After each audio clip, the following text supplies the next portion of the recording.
Section 1. You will hear a conversation about a language course. First, you have some time to look at questions 1 to 5.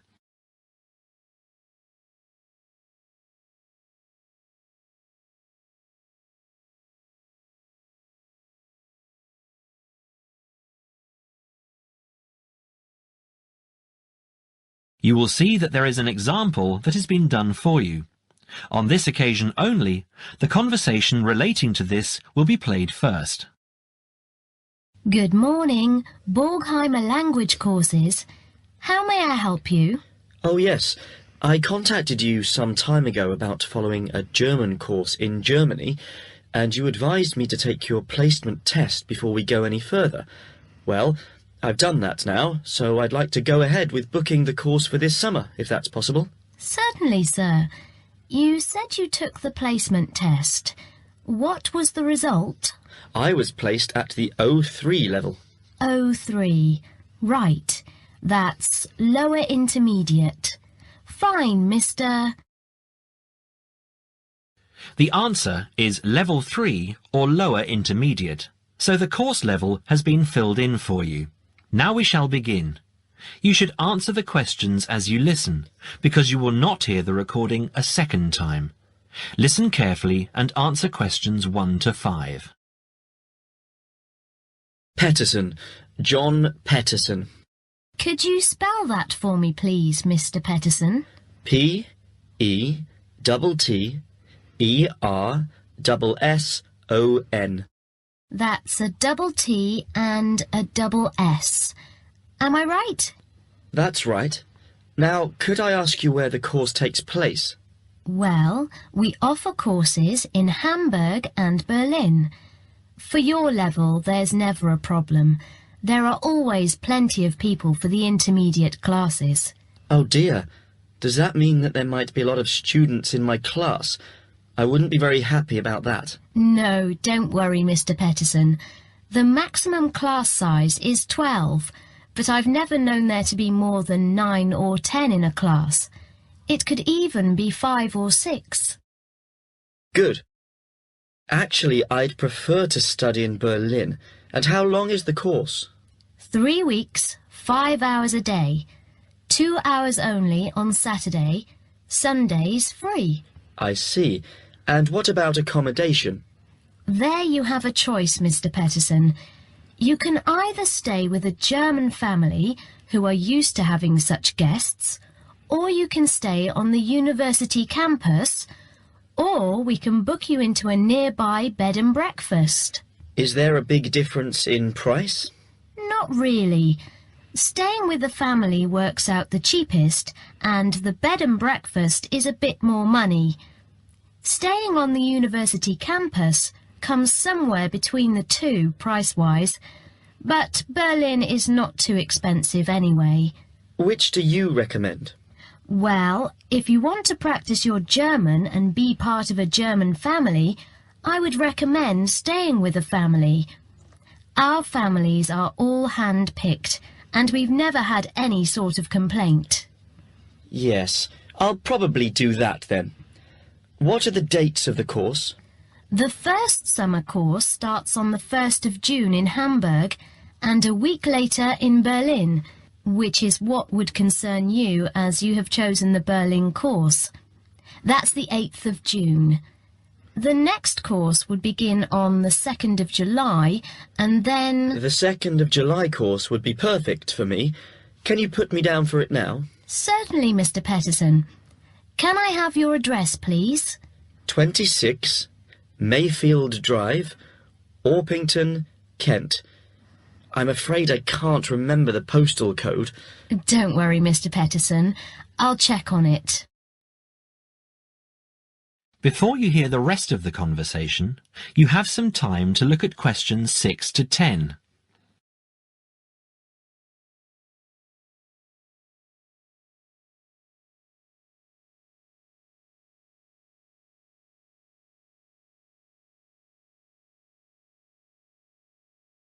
Now listen and answer questions 6 to 10. There are a couple of other things I'd like to ask. Certainly. What do I need to bring on the course? Well, apart from the obvious, you'll need our textbooks. I'll email you the name and publisher. You should be able to find it in your local bookstore. If you do have problems, call me or email me and I'll see what I can do.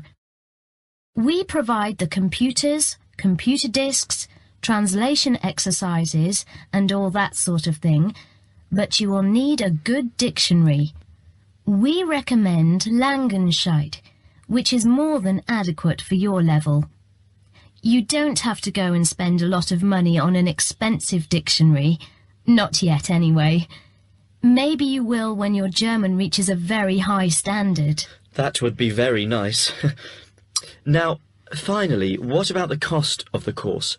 And how do I pay? Would you like to pay that in pounds or in euros? Euros would be fine.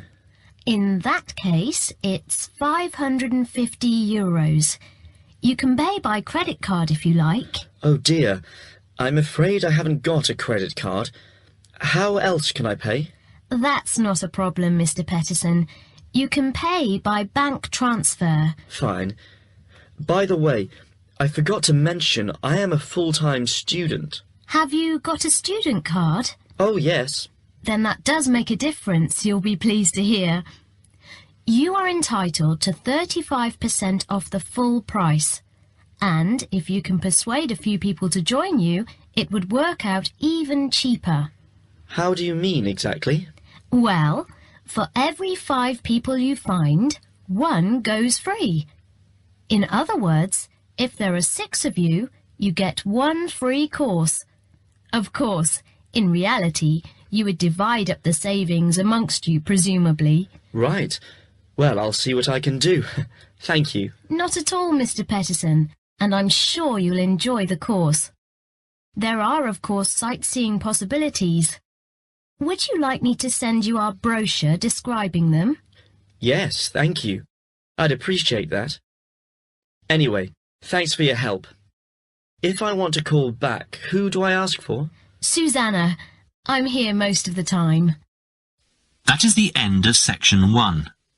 You now have half a minute to check your answers.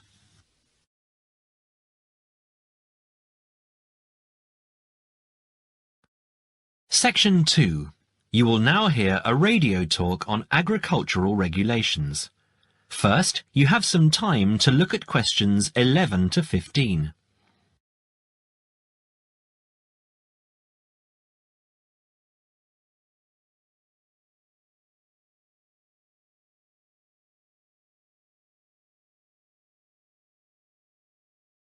Now listen carefully and answer questions 11 to 15. Could there be clearer proof of the arrogance and indifference of those who are supposed to keep our food safe than the muzzling of John Verrill?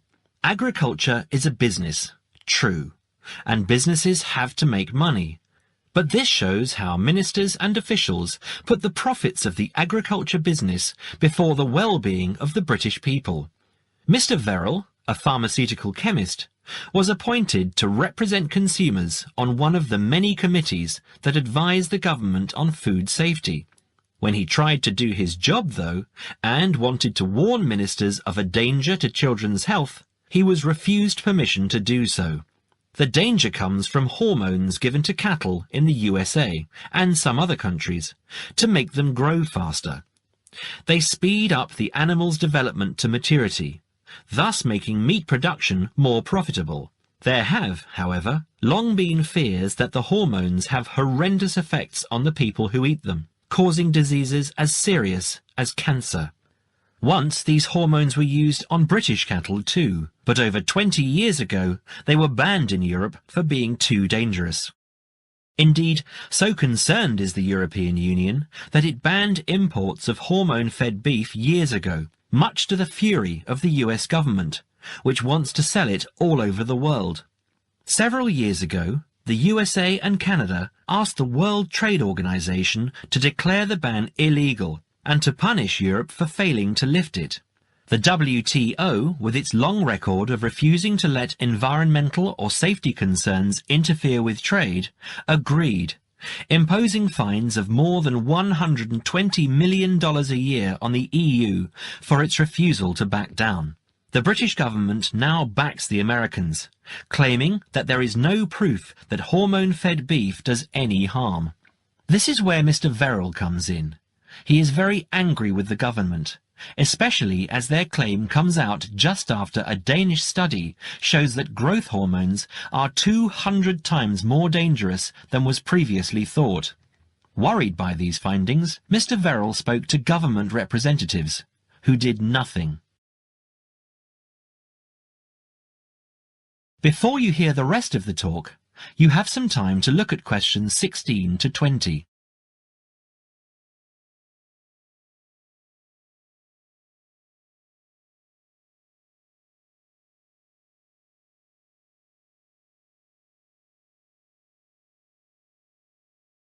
Now listen and answer questions 16 to 20.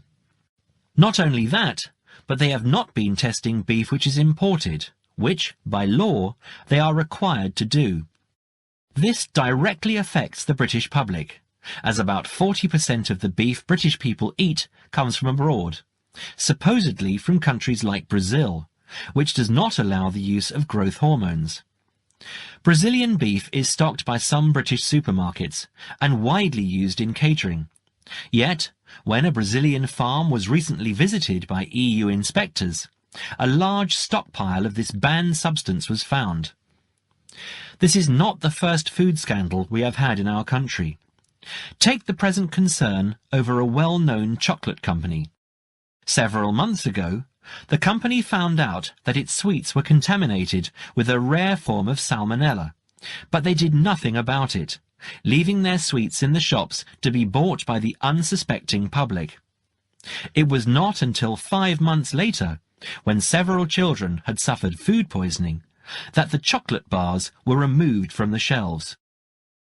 It makes you wonder how many other dangerous foods have been allowed onto our plates. That is the end of section 2. You now have half a minute to check your answers.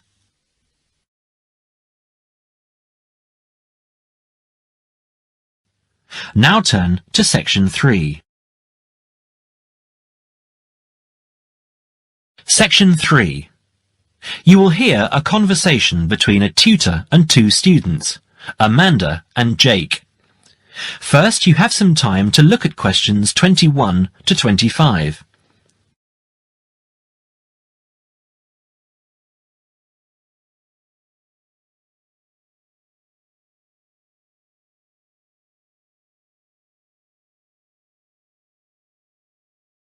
Now listen carefully and answer questions 21 to 25.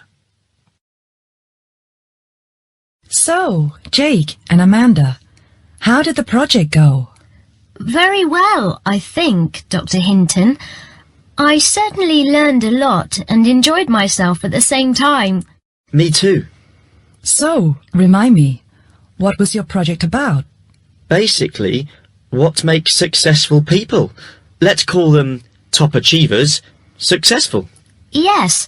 How are they different from us?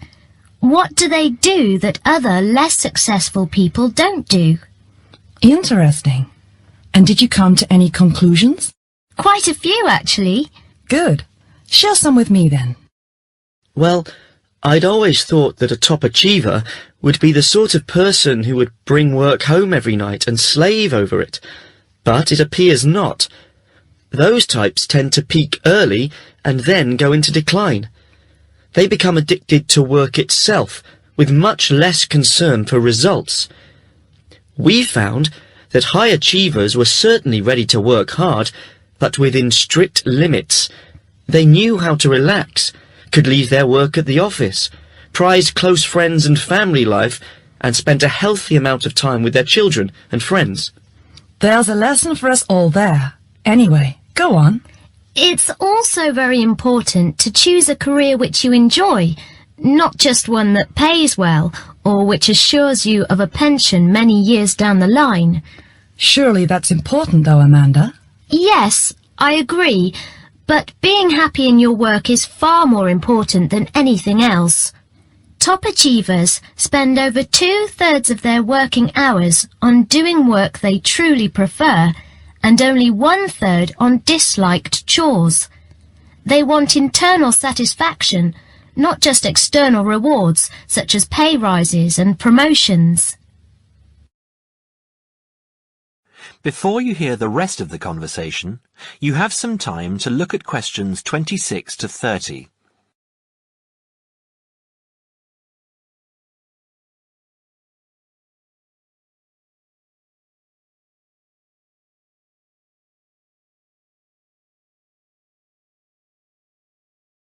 Now, listen and answer questions 26 to 30.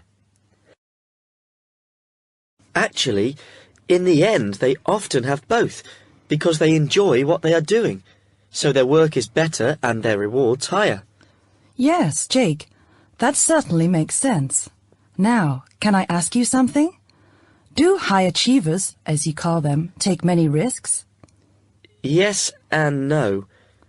I interviewed one business executive who told me he was able to take risks because he carefully considered how he could salvage the situation if it all went wrong. He imagined the worst that could happen, and if he could live with that, he went ahead. If not, he didn't take the chance. Other people prefer to stay in what I heard described as the comfort zone setting for security, even if it means settling for mediocrity and boredom too. Would you call top achievers perfectionists? Contrary to what I expected, no, I wouldn't. We came to the conclusion that a lot of ambitious and hard-working people are so obsessed with perfection that they actually turn out very little work. I happen to know a university teacher, a friend of my mother's, who has spent over 10 years preparing a study about a playwright. She is so worried that she has missed something, she still hasn't sent the manuscript to a publisher. Meanwhile, the playwright, who was at the height of his fame when the project began, has faded from public view. The woman's study, even if finally published, will interest few people. So, what has this got to do with top achievers? Well, top achievers are almost always free of the compulsion to be perfect. They don't think of their mistakes as failures. Instead, they learn from them, so they can do better next time. Well, would you call them competitive? High performers focus more on bettering their own previous efforts than on beating competitors. In fact, we, came to the conclusion that worrying too much about competitors' abilities and possible superiority can be self-defeating. Yes, and we found that top achievers tend to be team players rather than loners. They recognize that groups can solve certain complicated problems better than individuals and are eager to let other people do part of the work. Yes, loners, who are often over-concerned about rivals, can't delegate important work or decision-making. Their performance is limited because they must do everything themselves. Well, it looks as if you two have done a thorough job and learned something into the bargain too. Now, there are just a couple of points I'd like to clarify with you. That is the end of section 3. You now have half a minute to check your answers.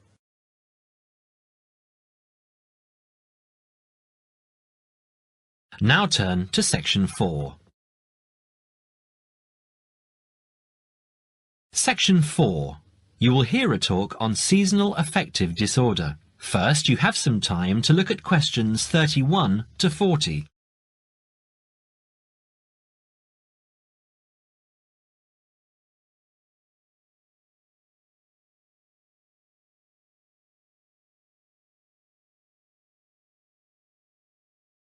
Now listen carefully and answer questions 31 to 40.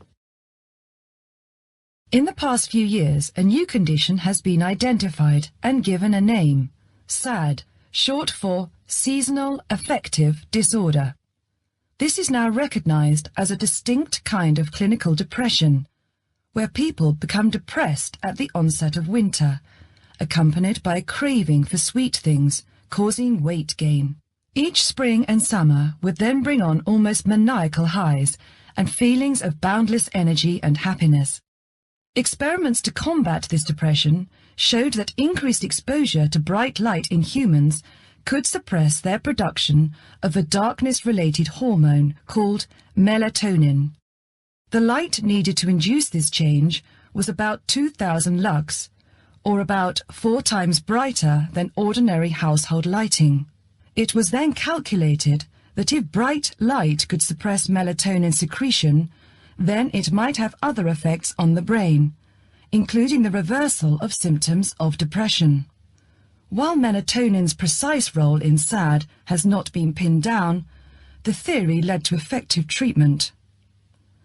Not surprisingly, SAD affects more people where winter nights are longer and days shorter.